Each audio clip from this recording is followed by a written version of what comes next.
आज आपके साथ एक अपने जीवन का संस्मरण शेयर करने का मन कर रहा है। बात है सन 1977-78 की, जब मेरी उम्र मात्र 16 वर्ष थी। मैंने हायर सेकेंडरी पास किया था। मेरे पापा सेंट्रल रेलवे में थे और रेलवे की लाइब्रेरी से वो मुझे कई तरह की अच्छी अच्छी किताबें लाकर पढ़ने के लिए दिया करते थे। उस ज़माने में मैंने मुंशी प्रेमचंद जी को बहुत विस्तार से पढ़ा, उनकी कई कहानियाँ पढ़ी और उन्हें पढ़ते पढ़ते मुझे भी लिखने की प्रेरणा मिली और मैंने एक 7-8 लाइन की लघु कथा भूल का अंजाम लिखी। उस समय हमारे घर पर दैनिक भास्कर समाचार पत्र आता था और मैंने उसे छपने के लिए पोस्ट कर दिया और लकीली 2 दिन बाद ही वो कहानी अखबार में प्रकाशित हो गई। और उस समय मेरी खुशी का कोई ठिकाना नहीं रहा। मेरे मम्मी पापा दादी सब बहुत खुश हुए और उसके बाद उस कहानी को पढ़कर आकाशवाणी ग्वालियर से मुझे एक कॉन्टैक्ट लेटर मिला, जिसमें लिखा था कि अपनी कोई 10 मिनट की कहानी लेकर हमारे स्टूडियो, हमारे आकाशवाणी केंद्र आएँ और हमें अपनी कहानी विचारार्थ रखें। उस कॉन्टैक्ट लेटर के मिलने के बाद तो मेरा उत्साह बहुत ज़्यादा बढ़ गया। मुझे इतनी ज़्यादा खुशी हुई कि मैं आपको बता नहीं सकती और मैंने फटाफट उसी दिन एक कहानी लिख डाली और दूसरे दिन ही मैं वो कहानी लेकर आकाशवाणी ग्वालियर पहुंच गई। कॉन्टैक्ट लेटर दिखाकर मुझे एंट्री दी गई। अंदर जाकर मैं एक अधिकारी के चैम्बर में गई और उस समय मुझे बहुत ज़्यादा अकल नहीं थी, तो मैंने जाकर कहा, अंकल जी नमस्ते, और ये आपका कॉन्टैक्ट लेटर मिला था तो मैं ये कहानी लेकर आई हूँ। मेरी बात सुनकर और मुझे एक नज़र देखकर वो अधिकारी मुस्कुराए और बोले, भूल का अंजाम आप ही ने लिखी थी? तो मैंने कहा हाँ। तो उनने बड़ा आश्चर्य व्यक्त किया। कहीं ना कहीं उन्हें ऐसा लगा था कि कोई मैच्योर लड़की होगी जिसने ये कहानी लिखी है और उन्होंने फिर एक बार मुस्कुरा कर कहा कि अच्छा बैठिए। और फिर उन्होंने मुझसे कई तरह की बातें पूछी, क्या उम्र है, क्या करती हो, कौन सी क्लास में पढ़ रही हो, आदि आदि।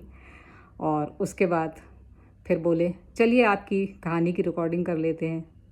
मुझे बहुत आश्चर्य हुआ। मुझे लगा था कि कहानी अभी वो खुद पढ़ेंगे, देखेंगे कि वो इस लायक भी है कि नहीं कि उसकी रिकॉर्डिंग की जाए और उसका प्रसारण हो। लेकिन उन्होंने कहा, चलिए स्टूडियो चलते हैं, आपकी कहानी रिकॉर्ड करते हैं। और मैं बड़े आश्चर्य से उनके पीछे पीछे चल दी। मैंने पहली बार फुली एसी स्टूडियो देखा था, तो मैं यहाँ वहाँ बच्चों की तरह देखती हुई उनके पीछे पीछे जा रही थी। वो भी मेरी जिज्ञासा को समझ रहे थे और हम स्टूडियो पहुँच गए। रिकॉर्डिंग रूम में मुझे उन्होंने बैठाल दिया और ख़ुद अनाउंसमेंट बूथ में चले गए। बीच में एक मिरर था जहाँ से वो मुझे दिख रहे थे और उन्होंने मुझे बता दिया था कि मेरे को किस तरह कहानी पढ़ना है। और वहाँ से उन्होंने मुझे इशारा किया कि पढ़ना शुरू करें और 10 मिनट की कहानी को मैंने डर के मारे जल्दी जल्दी 8 मिनट में ही पूरा कर दिया। और रिकॉर्डिंग होने के बाद उन्होंने मुझे थम्स अप दिया और हम फिर उनके चैम्बर में आ गए और उन्होंने कहा कि आप 10 मिनट बैठिए, आपका चेक तैयार हो रहा है। अब मुझे और भी ज़्यादा आश्चर्य हुआ कि कहानी की रिकॉर्डिंग भी हो गई और अब मुझे चेक भी मिलेगा। तो उन्होंने कहा मुस्कुराते हुए कि तुम्हें मेहनताना तो मिलना चाहिए ना।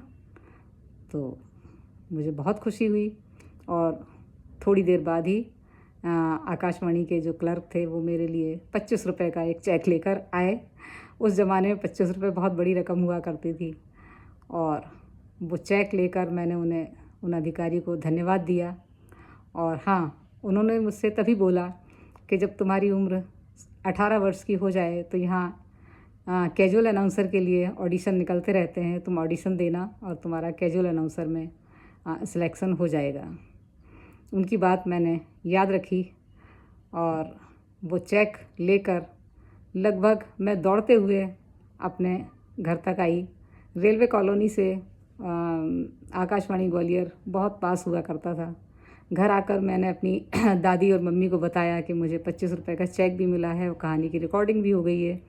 15 दिन बाद कहानी का प्रसारण आकाशवाणी ग्वालियर से होने वाला है। उन दोनों की खुशी का भी कोई ठिकाना नहीं रहा।